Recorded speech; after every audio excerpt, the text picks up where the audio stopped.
Cie, dua, tiga. Dan sana sadanya, jangan lupa sebelum tonton video ko, tekan tombol subscribe dan aktifkan lonceng notifikasi supaya dan sana bisa menonton video-video terbaru dari kami. Komen serta share ke kawan-kawan ya. Kali ini kita akan membahas tentang kisah kehidupan Muhammad Yamin, sang pengusul rumusan dasar negara. Yuk ditonton videonya sampai selesai, dan sebelum itu jangan lupa untuk subscribe, like, komen, dan aktifkan notifikasi agar Dunsana tidak ketinggalan dengan video-video terbaru kami.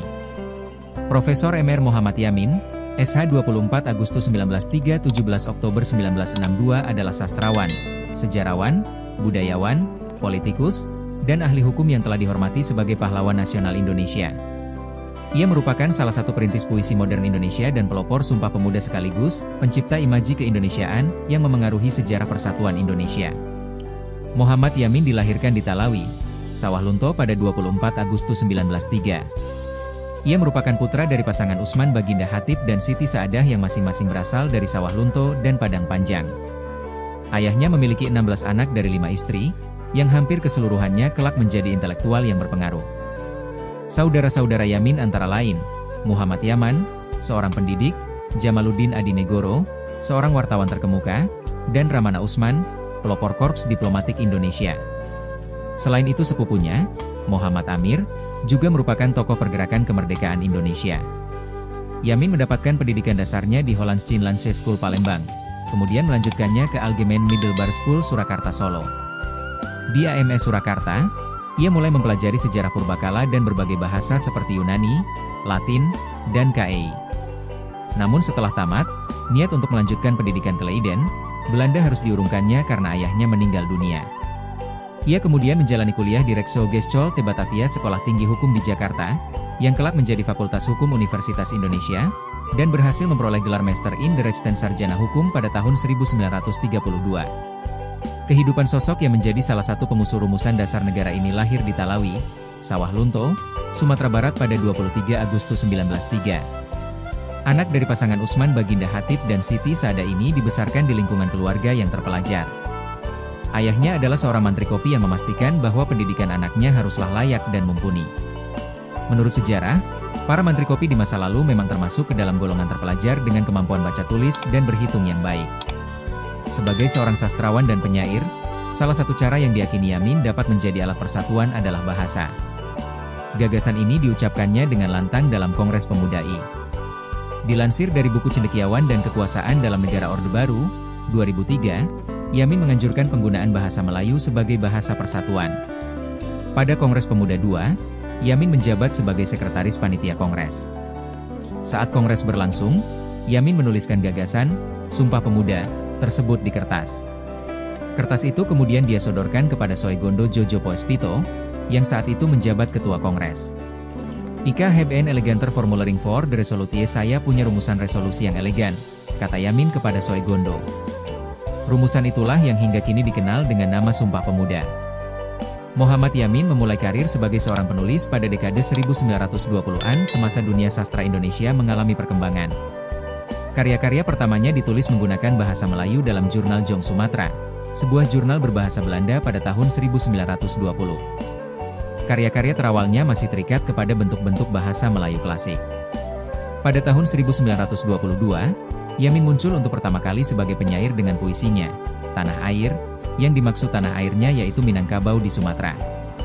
Tanah Air merupakan himpunan puisi modern Melayu pertama yang pernah diterbitkan. Himpunan Yamin yang kedua, Tumpah Darahku, muncul pada 28 Oktober 1928. Karya ini sangat penting dari segi sejarah, karena pada waktu itulah Yamin dan beberapa orang pejuang kebangsaan memutuskan untuk menghormati satu tanah air, satu bangsa, dan satu bahasa Indonesia yang tunggal. Dramanya, Ken Arok dan Ken Dedes yang berdasarkan sejarah Jawa, muncul juga pada tahun yang sama. Dalam puisinya, Yamin banyak menggunakan bentuk soneta yang dipinjamnya dari literatur Belanda. Walaupun Yamin melakukan banyak eksperimen bahasa dalam puisi-puisinya, ia masih lebih menepati norma-norma klasik bahasa Melayu, berbanding dengan generasi-generasi penulis yang lebih muda. Ia juga menerbitkan banyak drama, esei, novel sejarah, dan puisi. Ia juga menerjemahkan karya-karya William Shakespeare, drama Julius Caesar, dan Rabindranath Tagore. Pada awal 1930-an, Yamin aktif di kalangan jurnalis, bergabung dengan Dewan Redaksi Surat Kabar Panorama, bersama Liam Kun Hian, Sanusi Pane dan Amir Syarifuddin. Pada pertengahan tahun 1936, bersama rekan-rekannya Liam, Pane dan Syarifuddin, Yamin memulai surat kabar lain, Kebang Oenan, 1936-1941, yang, seperti halnya Panorama diterbitkan oleh Siang Po Printing Press milik Poa Lionggi. Karir politik Yamin dimulai ketika ia masih menjadi mahasiswa di Jakarta. Ketika itu ia bergabung dalam organisasi Jong Sumatranen Bon, 9, dan menyusun ikrar Sumpah Pemuda yang dibacakan pada Kongres Pemuda II. Dalam ikrar tersebut, ia menetapkan bahasa Indonesia, yang berasal dari bahasa Melayu, sebagai bahasa nasional Indonesia. Organisasi Indonesia Muda, Yamin mendesak supaya bahasa Indonesia dijadikan sebagai alat persatuan. Kemudian setelah kemerdekaan, bahasa Indonesia menjadi bahasa resmi serta bahasa utama dalam kesusastraan Indonesia. Pada tahun 1932, Yamin memperoleh gelar sarjana hukum. Ia kemudian bekerja dalam bidang hukum di Jakarta hingga tahun 1942. Pada tahun yang sama, Yamin tercatat sebagai anggota Partindo. Setelah Partindo bubar, bersama Adnan Kapaugani dan Amir Syarifuddin, ia mendirikan Gerakan Rakyat Indonesia Gerindo.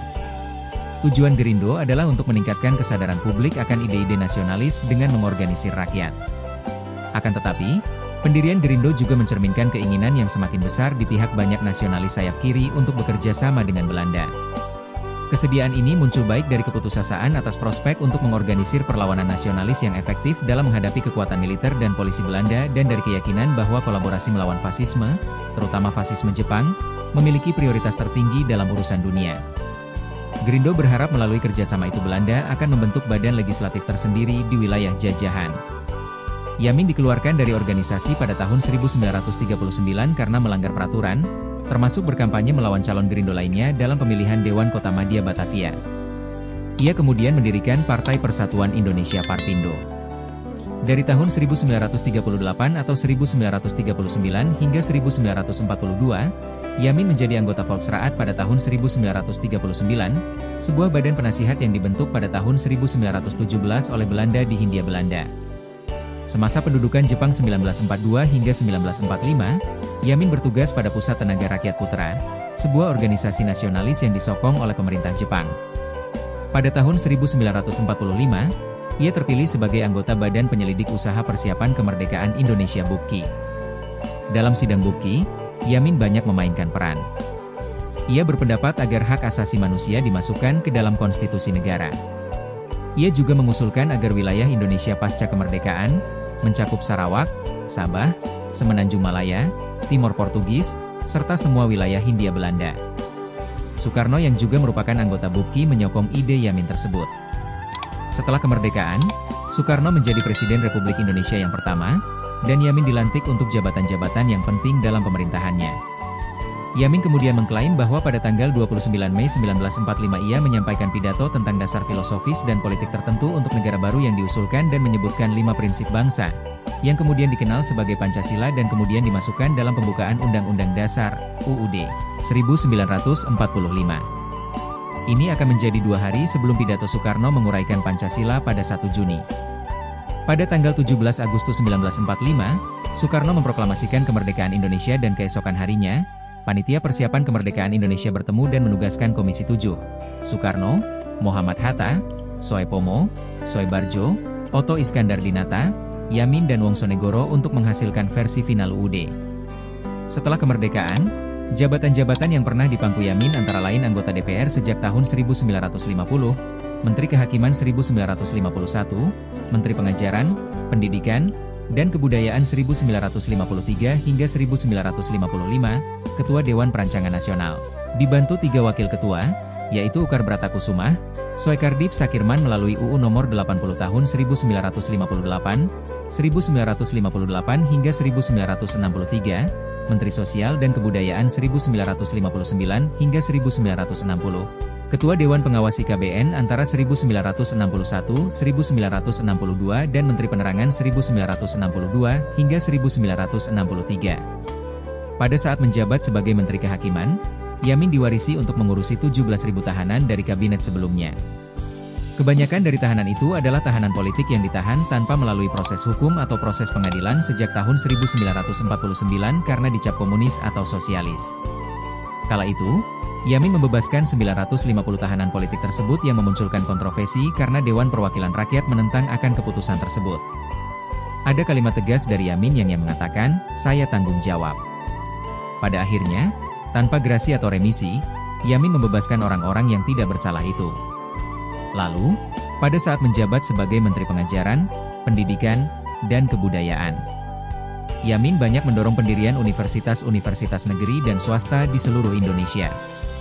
Di antara perguruan tinggi yang ia dirikan adalah Universitas Andalas di Padang, Sumatera Barat dan Universitas Pendidikan Indonesia di Bandung, Jawa Barat yang awal didirikan bernama Perguruan Tinggi Pendidikan Guru.